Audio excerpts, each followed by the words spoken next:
पार्वती को देश, भैरवनाथ का देश, भैरवनाथ राजा पीर का देश, बाबा सिंह चालू का देश।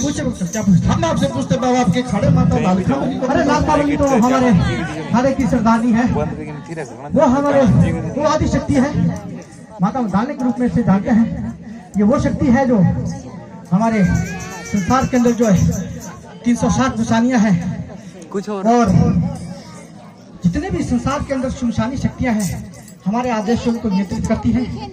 और ये ऐसी शक्ति है जो संसार के अंदर जितना भी जादू टोना है या कुछ ऐसी नकारात्मक शक्तियां जो महादेव को तंग करती है, मानव देव को तंग करती है, उनका विनाश करती है। इसलिए हमारे खाड़े की सरदार है। हम आपसे पूछते बाबा आपके खाड़े में भैरव छड़िया कौन? भैरव छड़िया तो हमारे जो है सरदार है जी बाबा। ये वो शक्ति है जो अष्ट भैरव और 64 जोगियों का स्वामी है। संसार के अंदर जितने भी हमारे भक्तों की रक्षा करने के लिए दुष्टों का जड़ से विनाश करते हैं, इसलिए हमारे खाड़े के सरदार हैं। हम आपसे पूछते बाबा आपके खाड़े में नागाबली कौन? नागाबली तो परम देव शिव की एक ऐसी असीम शक्ति है जो हमेशा जो है अधजला शरीर लिए अग्निहार करते हैं। ये परम देव की एक शिव की जो एक ऐसी असीम शक्ति है जैसे संसार के अंदर जिन भी संसार के अंदर जो है जितनी भी शमशानी शक्तियां हैं वो जो मानव देह को तंग करती है उनका हमेशा जो है उनका विनाश करती है हमारे आदेश उनका विनाश करती है।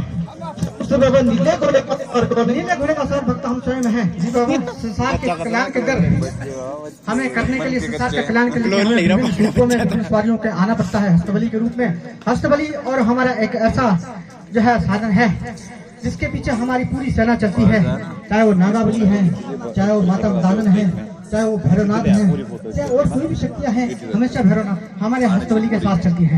इसलिए वो हमारे खाड़े के सरदार है। आपसे पूछते बाबा हरिपुर घाट की देवी माता बंगानी देवी। अरे हरिपुर घाट की हमारी देवी हमारे खाड़े की भीड़ है।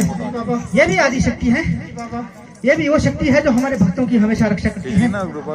इसको जो है माता कई देवियों के रूप में पूजते हैं लोग और ये इसका अहम कार्य है हमारे जो भक्त जाने हैं उनका हमेशा रक्षा करना हमारे आदेश से सब और इसके भ्राता सिंह आदेश इसको कोई शांत नहीं कर सकता।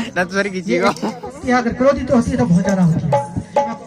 हम आपसे पूछते बाबा समाज में इस देवी को उल्टी सीधी देवी बोलते बाबा, ऐसा क्यों? नहीं भक्त, ऐसा नहीं है।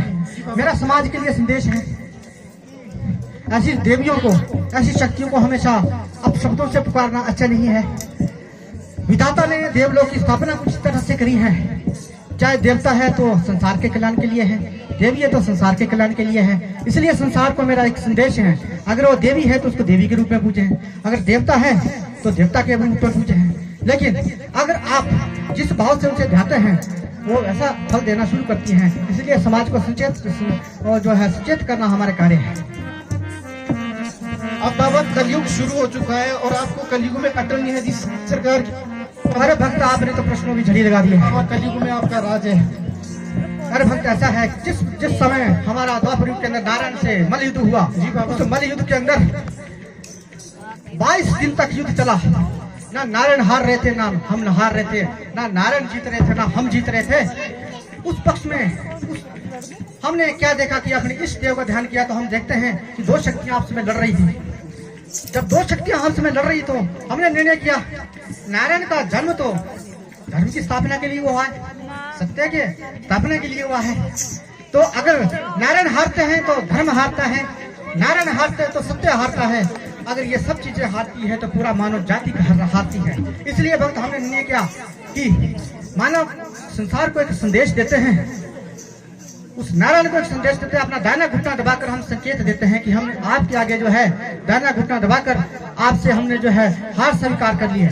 लेकिन जिस समय हमने अपना दाहिना घुटना दबाया तो उस समय के अंदर जो है गड्ढे की स्थापना हुई, जो आज लोग गड्ढे के रूप में पूछते हैं। और उसी समय नारायण ने विराट रूप होकर हमारे समक्ष आए और कहा, जाइए भाई कलियुग आएगा। उस कलियुग के अंदर कोर्ट कचहरी लगेगी, मानव के साथ अन्याय होगा, अन्याय को न्याय के रूप में बदला जाएगा। लेकिन जो सच्चे दिल से आपके दरबार में जाएगा वो हमेशा जो है उसको सच्चा न्याय मिलेगा। इसलिए आप अटल न्यायाधीश के रूप में जो है संसार के अंदर पूजे जाओगे।